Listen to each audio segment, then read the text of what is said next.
For the first 4 Batman films, only 2 actors returned to each installment, one of which was Batman's father figure and butler, Alfred Pennyworth, the other being Batman's closest confidant outside of his Bruce Wayne persona, Commissioner Gordon. Or, at least that's the Commissioner's character in the comics. Here, not so much. Despite playing a part in all 4 movies, he may be one of the least memorable parts of any of them. The role was somewhat prominent in the first film, but would continue to decrease over time, with the actor playing the part getting less and less screen time with each new movie, and with each new film only further discrediting his performance to the Force and to the films. In Batman '89, the character was shown to be at least competent in his work, standing up to the corrupt cops he worked with. He's stern, but not to a fault. He never comes off as mean-spirited, just demanding of his fellow officers when the situation calls for it. We don't see a lot of him in the first feature, but we see just enough to get an impression. He's a tough-as-nails, well-meaning man who's doing his best to clean up the streets of Gotham City. While there's not a whole lot shown of him, the little bit we do see of him showcases him as a man in control, or more accurately, a man looking to take back control of his city. I also think the little we see of him actually betters the character. We're not overexposed to him. We're not following him from scene to scene. He only shows up when he's needed, when there's a new development in the plot. What's important to note is that we know next to nothing of Jim Gordon as a man, only as a commanding officer. His personal life is never even spoken of or described in passing. What we see is an honest man dedicated to his life's work. For all viewers know, his existence begins when he clocks into work and ends when he clocks out. Justice wasn't just a job for him, it was a belief system. It's what he stood for. This much is clear by those he chose to align with, standing by the side of District Attorney Harvey Dent, and eventually going on to endorse Batman. This wasn't just a guy on the force looking to collect a paycheck. He was a man looking to make a change, and he aligned with like-minded individuals. The movie may not showcase him on an intimate level, but it does properly show him being a good man with good intentions and a good skill set to allow him to accomplish. He's okay! Okay. In Batman Returns, the role feels toned down.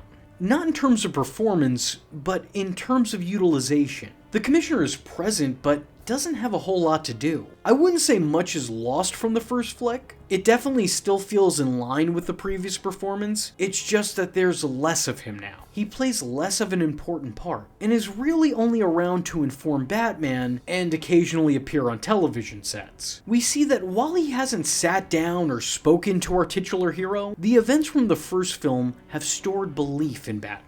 So much so that even when all signs point to the Dark Knight going to the dark side, he immediately brushes it off, going on live TV to call a batarang left at the scene of a crime circumstantial, warning his men to hold their fire when they're apprehending Gotham's protector. He wasn't a major part of the first major motion picture, but the second movie makes him a mere story beat in the story. He doesn't make the impression that he does in the first one. He's the same character, but he feels without purpose in the plot. Nonetheless, he's as capable as ever. In Batman Forever, on the other hand, the character is decidedly less effective. Yep, definitely suicide. He doesn't seem to put all that much effort into his police work. He doesn't do any investigating and just takes everything at face value. But worst of all has to come in Batman and Robin, where the character doesn't even remotely feel the same. He's goofy, he's oafish, he's entirely incompetent. I don't know which is worse. He's a bad cop and a dumb person. Hardly a fitting description for the character from the comics, or even the character previously established in these films. This goes beyond self-parody, because he doesn't even feel like a spoof of the man he was before. He feels less than that. It's sad to see him reduced to this, as the actor was capable of much more. And the character was deserving of much more. Batman and Robin also makes the weird decision to put him in a cop costume, as opposed to his previously established bowler hat and trench coat, which is not an attire Gordon has donned before or after this. It's just generic police officer. And I can only imagine the thought process here was, in lieu of him doing any actual detective work, we'll just dress him up as a cop so people remember. This Commissioner Gordon is far too happy just putting his problems and the bulk of his team's work on Batman's shoulders. At one point, he even shouts at Batman for not doing his job. What happened? How'd they get away? If you wanted to, you could almost take this as a commentary on how heroes affect law enforcement. If you took all the Tim Burton and Joel Schumacher movies as one shared canon, which, by the way, I have always thought that you probably shouldn't, but if you did do that, you could say that Batman makes lazy cops. It's strange to say that, all things considered, the Commissioner Gordon from the 1960s Batman show was a much more dignified depiction as the head of GCPD, when the show that was really set up to be a Saturday morning cartoon show in live action is doing a better job of depicting some of your lead characters. That's a problem. When you're doing a decidedly more valid take on the mythos, that's a problem. What is most unfortunate about this particular portrayal is that when anyone could be bothered to remember this Commissioner Gordon, it's usually his short scenes in the last two movies that are remembered.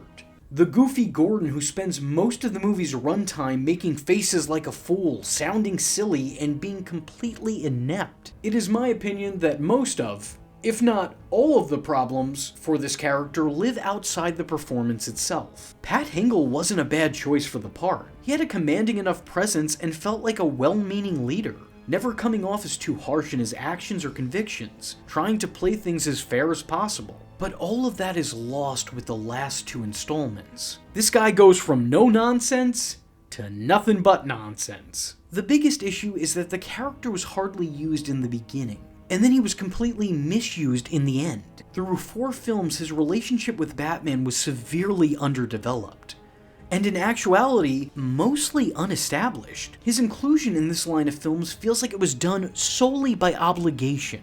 We're doing a Batman movie, so there's gotta be a Commissioner Gordon. Don't know what to do with him, but he's gotta be there. Through 4 films over the course of 8 years, it feels like Batman and the Commissioner barely know each other. A big portion of this, though not all of it, has to do with what was left on the cutting room floor. In the original script, Gordon was revealed to be the officer that looked after a young Bruce on the night that the Waynes were murdered, comforting the boy in his time of need, and promising that he'd bring in the man who took his parents away. As a matter of fact, this scene in Storybeat was one of the reasons that Pat signed up to play the part, though this was removed so early in development that the scene was never shot.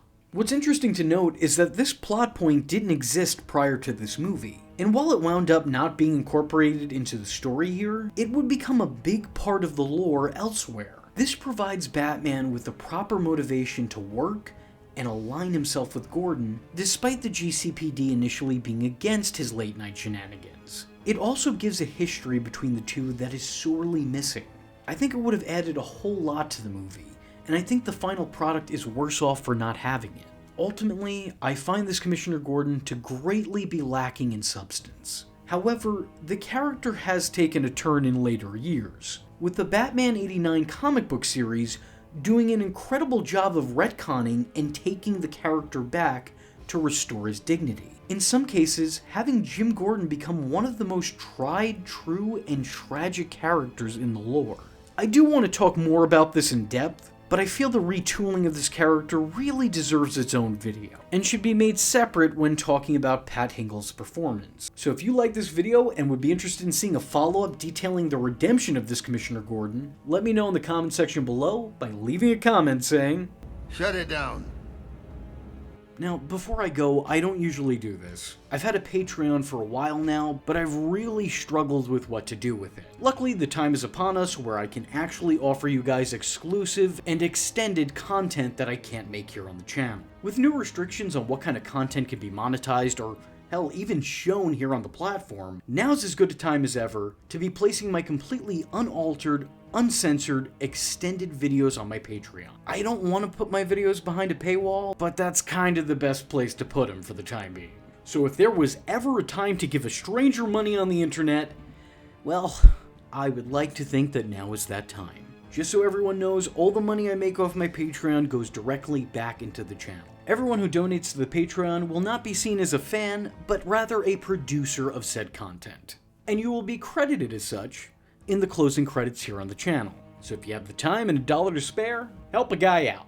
If you can't, I appreciate your time and attention nonetheless. I am vengeance. I am the night, and that was V Infuso. Just remember, if you're not tuning in, then you're missing out. So, if you like the words that came out of his mouth hole, and you too would like to become a V-generate, don't forget to like and subscribe. Thanks for watching, nerds! And if you're not joining the fun, you're in for one bad day. And you know what they say about having one bad day?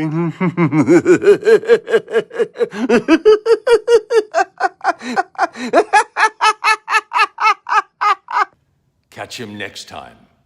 Same bat time, same bat channel.